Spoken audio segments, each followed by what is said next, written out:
Okay, so good morning, everyone, and welcome to today's webinar. Today, we'll be talking a bit about MailChimp, specifically what you can do after you send out your campaigns. So again, this presentation will be recorded. So here's the agenda for today. First off, I'll start with the introduction of myself and the team. Next, we'll go into a bit of an overview of MailChimp itself, some of the report overviews that MailChimp provides, campaign benchmarking tools that they provide, the different activity tabs, a recommendation, and then I'll have a bit of an activity afterwards. So first, this is our DSS team for Haldeman. My name is Leo and my partner is Bailey. We work in the Cayuga, Selkirk, and Dunville areas. And then in the middle is Jessica and Chloe. They work in the Caledonia, Jarvis, and Hagersville areas. And we're all here to help you with anything that you need. So feel free to always reach out to us and ask us any questions that you may have. So now for the overview. So MailChimp is a free email marketing tool that does offer premium options that allows you for more settings and different things like that. It's a super simple campaign creator where it's just drag and drop and you can put in different fields and pictures and different words that you want. And they even provide reports and analytics, which is what we'll be going over today. So for the overview, when you first open up your MailChimp account and you want to get to the reports, all you have to do is click on campaigns and then reports, and then to the campaign that you want to view the report for. So when you first open your report, here is what you'll see. You'll see the recipients, audience, subjects, the date, the subject line. So the recipients is the number of people that were in the audience that received the email. Obviously, the more people in your audience, the more recipients it'll have. Under that, you can see the audience. So with MailChimp, you can actually set different audiences that you can send different emails to. It's based on their characteristics and some of their interests. Right below that is the e-commerce report. So this shows you a bit about the online orders that you had from the email campaign. So here you can see it has 0 orders because we at Haldeman don't we don't sell through our email campaign. So that's why it's at 0.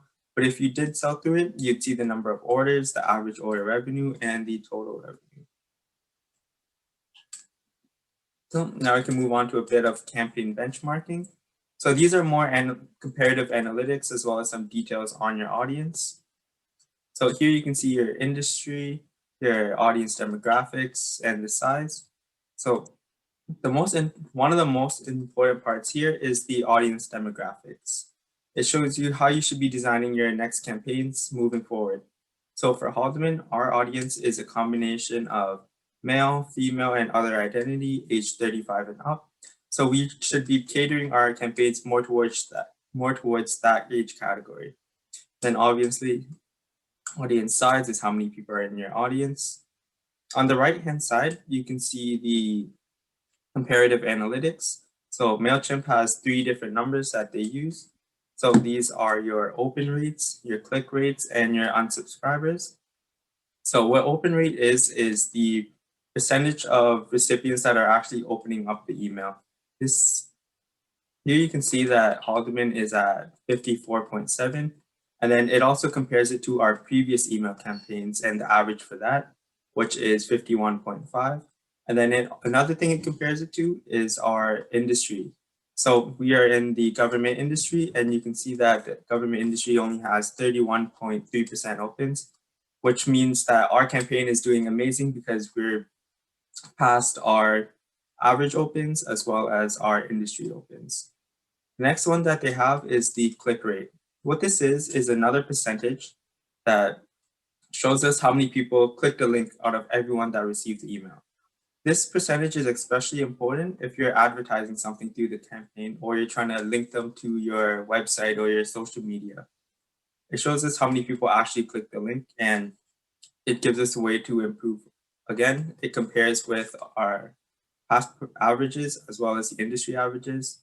The final percentage is fairly straightforward. It's the unsubscribe. So it's just a percentage of people that unsubscribe from this campaign. So here's some more numbers that MailChimp provides. So again, it's the open, click, bounce, things like that. One thing I wanted to touch on is the bounce statistic. So what bounced means is when the email was sent, there was a problem and the user didn't get the email. It can either be because the email is fake or their email inbox is full. There is a way to check it, and I'll touch on that a bit later on in the presentation. But all the other ones are fairly straightforward. So the number of opens, the number of click links, things like that. So another tool that they give you is the 24-hour performance. This is a more visual tool where it shows the number of opens and the number of clicks over time. So you can see that we sent our email at about 3 o'clock, and around 3:30 to 4 o'clock, that's when we got most of our opens and most of our clicks. So again, this is just to visualize when our consumers are opening our emails and how many people are opening it. Like throughout the day, you can see as we get towards the 3 a.m. mark, there's less and less because obviously people are going to sleep or they're unavailable. So you can use this to actually pick when you should be sending your campaign. So say your audience is, say you run a video game store and your audience is say 12 to 18-year-old boys. You might want to send your email around 4:30, 4 o'clock so that when they get home from school, they'll see your email. So another thing that MailChimp provides is the top links clicked. What this is it just shows you the links that you included in your campaign and how many times they were actually clicked. This can be extremely useful so that you can see what your audience is actually interested in. Here we can see that our Haldeman photo contest winners were the most links, was the link that was clicked the most. So that shows us that people are interested in that. The next one would be careers, where there was 10 people. So say this was your campaign, you might want to focus more on the photo contest winners and careers in your next campaign. So another feature that MailChimp has is the activity tabs. So I couldn't put any pictures here because it does show people's emails, and just for the privacy of their emails, I didn't want to include that. But they have a bunch of different tabs so for each different activity. So before we were talking about the bounced email, if I were to go into the bounced activity tabs, I would be able to see every single email that was bounced. It's the same thing with all the other ones. So if I want to see who didn't open it, I can go to that activity tab and see exactly who didn't open it. I can see who unsubscribed, who complained, and who it was sent to. So I have a couple recommendations for improving your opens and improving your clicks, because that should really be the point of your campaign, so that you can get people to open it and you get them onto your website or your social media, or you get them to purchase from your store or online store. So for improving openings, I would suggest you have more compelling subtitles. So these can be things like different keywords like new, limited time only, or brand new. So this way it entices the viewer to want to click on your campaign and read more about it. The second thing that you can do is feature a deal on your title. So if you have like a brand new special for the week, if you're a restaurant, you have a special, you might want to include that in your title so that viewers can want to see what your special is and they want to visit your store. And the last one, I talked about it a bit earlier, is pick the best time to send your email. By picking the best time to send your email, they'll receive the email at an ideal time where they're free and they're not busy and they can actually use their phone. Another thing is it'll be at the top of their email box.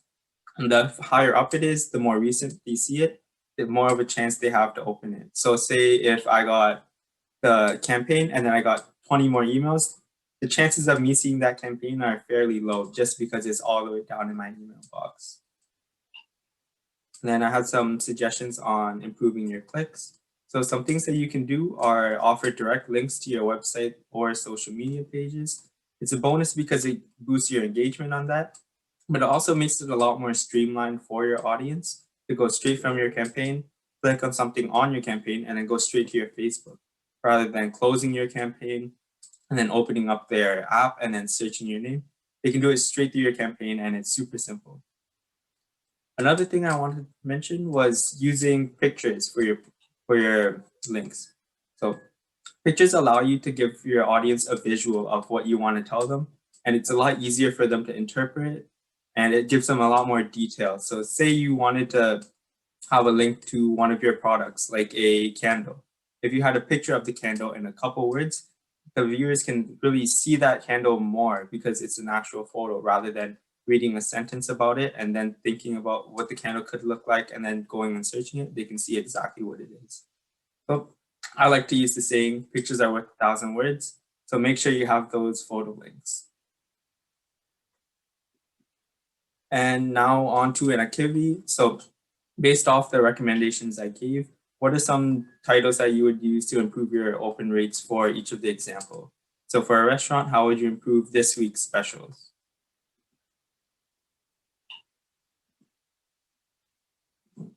You guys can feel free to either turn your mic on and let me know, or you can send it in chat.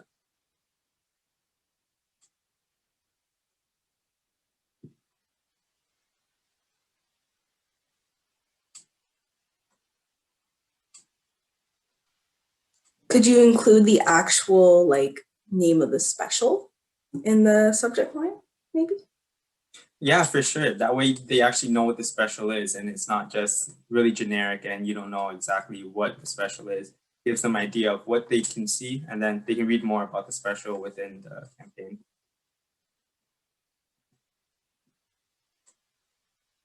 Anyone else have any ideas or anything?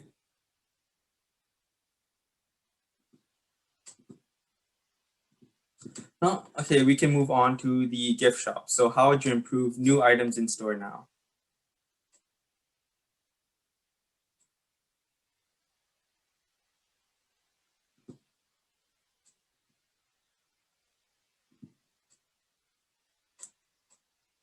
So let me just go back to here, just to give you guys an idea.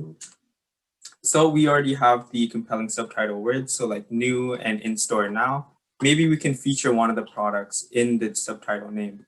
So say it's a gift shop, if we have brand new phone cases, that can be something that you can include towards the end. So you can do something like brand new items in store now, newest phone cases available too, things like that. That way you're telling them that there's new products, but you're also giving them an idea of some of the new products that you have. And then for the service business, how would you improve? We now offer new services in store now. We can say open weekends also, something like that. We are open or extended hours or. Yeah, for sure. That way they know when you guys are open and they can receive these new services in store.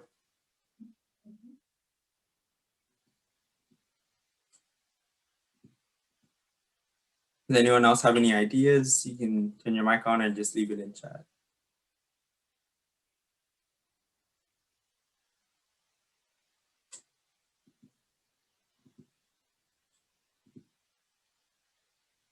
I think everyone will be more happy with the price point. So I think in all this, in restaurant and gift shop, and we can boom with the 50% off or something like that. That I think will click. The click rate will be much better. I think most of us, including myself. Yeah, for sure. Like Valentine's Day is around the corner. You can even include like a Valentine's Day sale or like Valentine's Day weekly specials and discount codes within your email. Things like that would really improve that too.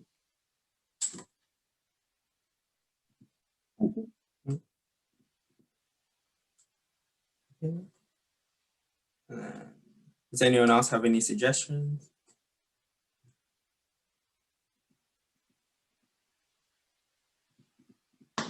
I was thinking just to add on to Ravi's idea there, for you could say something about like for the first week only for these new services, that there's a discount just so that people kind of take advantage of it and learn about those services right away, to kind of get those customers in.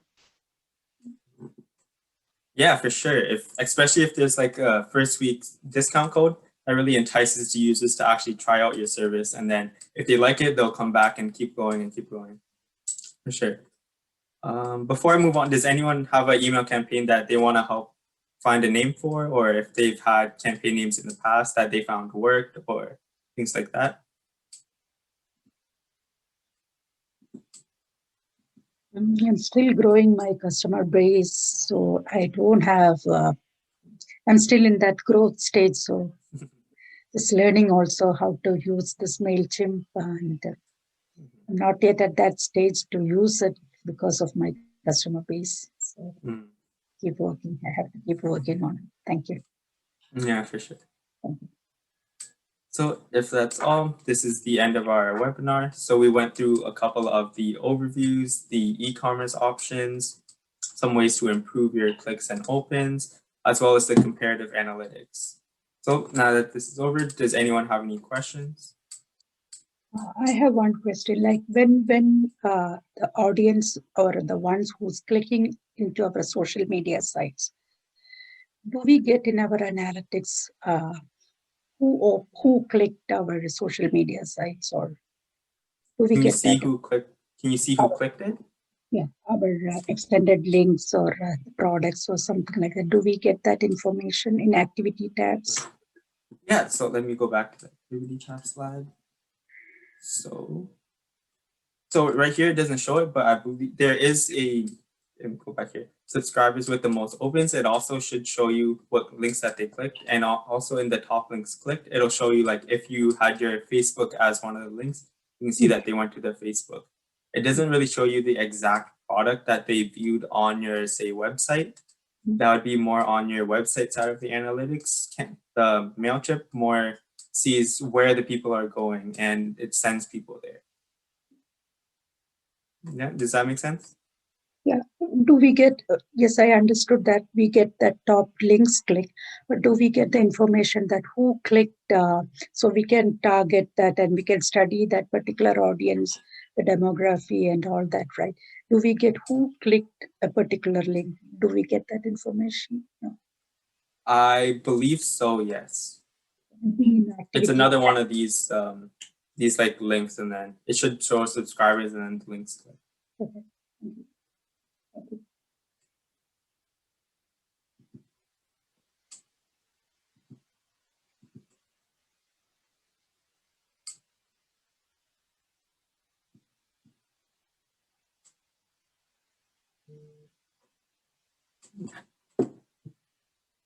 Does anyone else have any other questions or comments, or does anyone want to share their experience with MailChimp if anyone's used it before?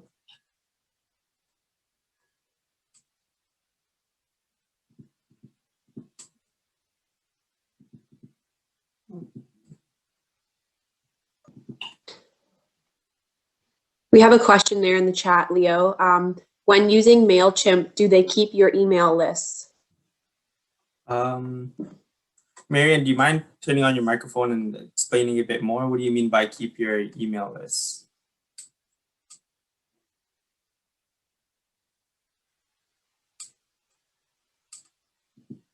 Like, do you mean that does MailChimp keep their emails within a list on their platform, or? I think she means like your contacts, like a list of the emails that you're sending to. So I think that relates to like your audience types. Yeah. Yeah, so I showed you guys earlier, there's the audience on the overview. So when you send out the email, you have to have the email first, obviously. Where was it? Yeah, so you can see that our audience for this was Haldeman County subscriptions. So that's where you'd see all the emails. You can also see it on the activity tabs of who you sent it to. It'll also show it up if you sent it to them.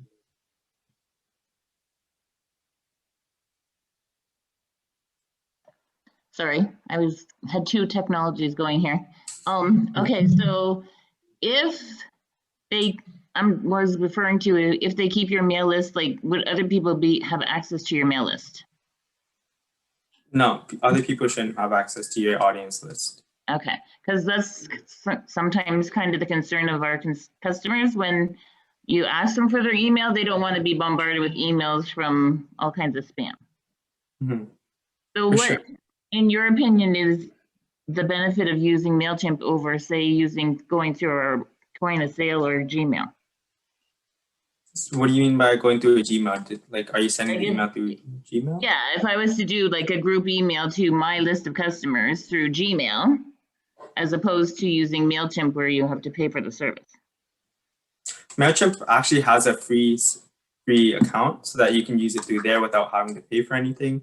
It limits the number of audiences that you have, but I find that MailChimp is just easier to create the campaign, and you can do different things with the visuals and add different pictures and things like that. Do you know what the maximum number is for the emails?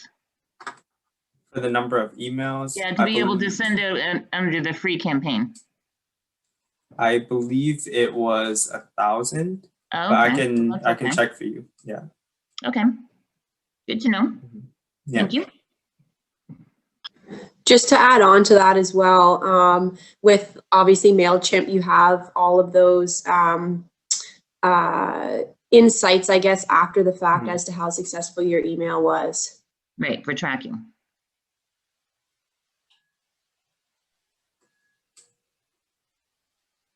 Good.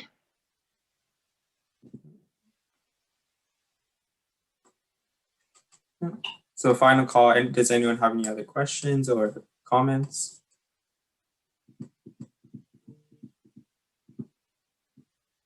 I'm just going to look up quickly that MailChimp number for the free version. I think I have it. I believe it was 1,000 contacts, and then you get, I believe, 1 or 2 audiences.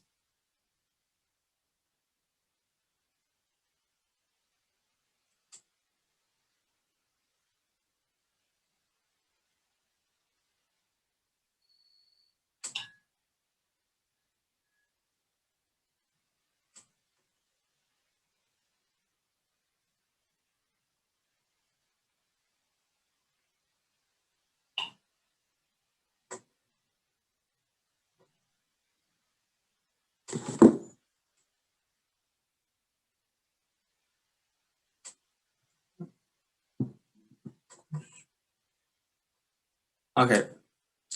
So it's 2,000 contacts and 10,000 cents per month. Thank you, Mark, for the answer. If no one has any other questions, I can conclude it here. Thank you everyone for coming. We do have more upcoming webinars. Next one is Tuesday, February 23rd at 9:30. And they'll be talking about the Square POS system, some different things you can do with it, some cost involved. And we're also looking for new webinar ideas. So if you have any ideas, you can feel free to email them to myself or anyone else on the digital service squad team. There's also the post webinar survey that we'll be sending out, and we would really appreciate it if everyone filled that out.